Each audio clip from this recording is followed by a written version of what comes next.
naman po, papakita ko sa inyo yung ating countertop.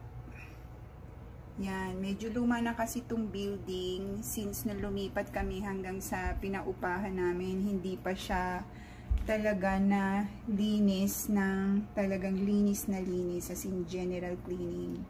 Pero nung lumipat kami kasi, hindi naman siya ganito kadumi. Nung pinaupahan namin, yung last tenant, ayun, medyo hindi, ewan ko kung ano nangyari, bakit naging malibag na ganito, kung mapapansin nyo yan.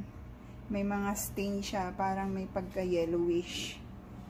So, try natin siyang tanggalin, linisin sa pamamagitan ng baking soda, tsaka vinegar. So, we'll see kung effective. Yan, pati yung sink. Ayan. So, ito na po guys yung solution natin. Nilagyan natin ng warm water. Tapos, siguro mga 2 tablespoon of baking powder. Tsaka, baking soda. Tsaka yung white vinegar. Ayan. So, habang mainit-init pa, fresh pa, try natin i-spread na dun sa ating stain countertop para mas effective siya. Kasi pag pinatagal pa natin, pwedeng hindi na siya tumana. So, yan.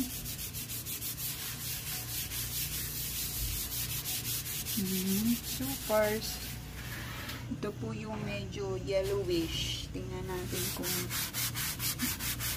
matanggal pag kinuskus natin. Yan, parang may mga old, ano na talaga siya, oil.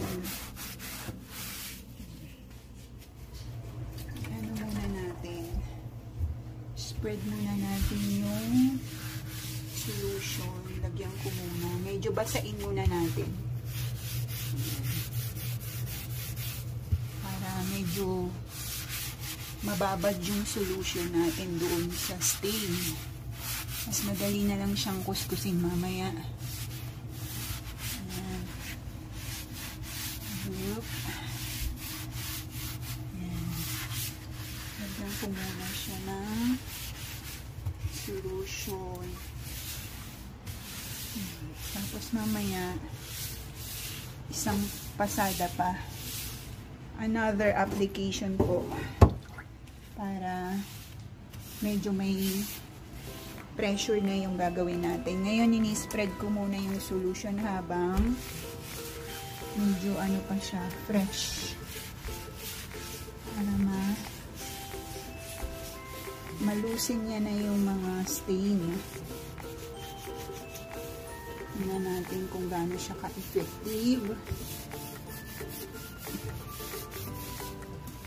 Nagdala kasi ako ng ng tawag nito, Zonrox or yung bleach. Pero parang mas gusto ko to mas natural. Diba? So, i-try muna natin kung gaano siya ka-effective. Siguro last resort na lang natin yung bleach kapag ka talagang hindi siya pumuti-puti. Ayan, tingnan nyo naman, o diba? Medyo naglilibag na siya talaga. So, hindi siya kaaya-ayan tingnan. Anuhin muna natin. Babaran muna natin yung solution. Kaysa magpakahirap tayong magkuskus na, di ba? Para at least nalulusin niya na yung mga stain na matagal nang nandiyo dyan, nakastock. Yan. Tapos, kukuskusin natin yung mga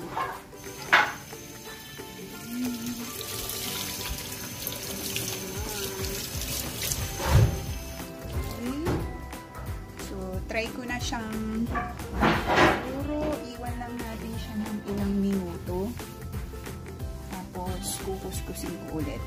Okay. Medyo anuhin ko lang ng vinegar itong sink para medyo pumuti siya. Tapos papakita din natin kapag malinis na yung finished product ng sink. Ayan, padungan na ba? Tagal na siyang hindi nakuskus. Kasi nakastock tong bahay siguro almost 1 month na. Kaya ganyan. Okay guys, sige. Kuskusin lang muna natin.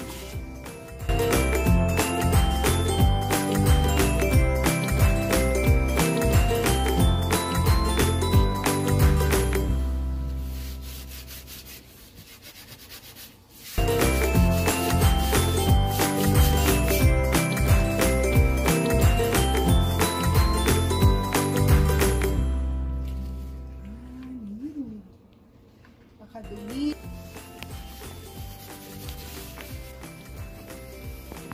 Tapos, gumagamit tayo ng old toothbrush para sa mga singit-singit. Ayan. Focus mo yan. Kita nyo naman, kitang-kita yung dumi.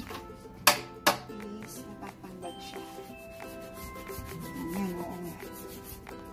Diba? Tapos, pinupunasan ko pa agad para hindi na siya matuyo ulit dun sa pagkakuskus kong ganyan, pagka-brush ko. Susundan ko na kagad ng punas para hindi na siya maiiwan dun yung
it's really good. Would save you some time from scrubbing. Okay, I would recommend this, and you could buy this from dollar store.